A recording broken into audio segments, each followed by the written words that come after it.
These are 3 simple exercises that you can do all from a chair at home to fix your low back pain.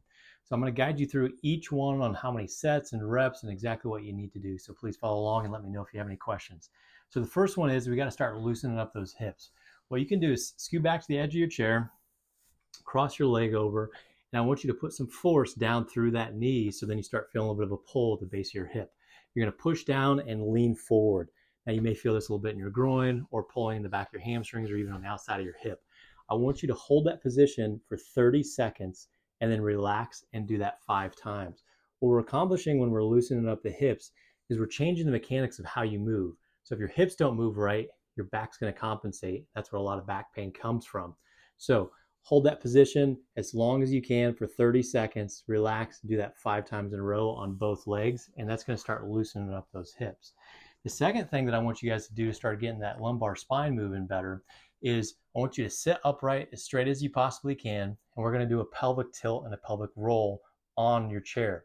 So what you're going to do is you're going to suck in your belly button as if you're trying to pull that belly button away, and now you're going to push that belly button back out and rotate your hips as far forward as you possibly can. So it's just a pelvic tilt back and forward. I'm not moving my shoulders.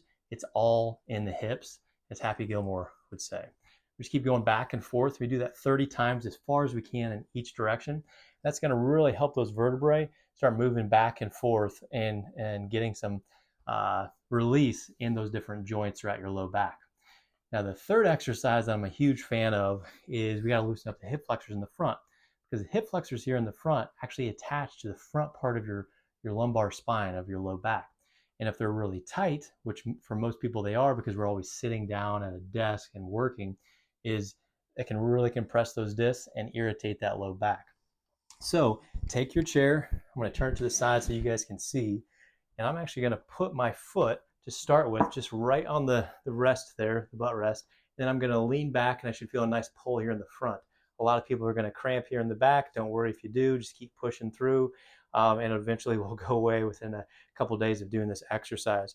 But if you don't feel much of a stretch here in the front, then you can take it to the next level by putting your foot on the backrest, and then you lean back into it. You're definitely going to feel a pull at this point here. You're going to hold that for 30 seconds and do it 5 times. Now, you shouldn't feel any sharp pain with any of this, and you should just feel a nice big stretch in each of those directions. And after you're done, reassess your back pain and your movement and see if it's improved. And let me know in the comment section below if you have any questions. And you guys have a good rest of the day.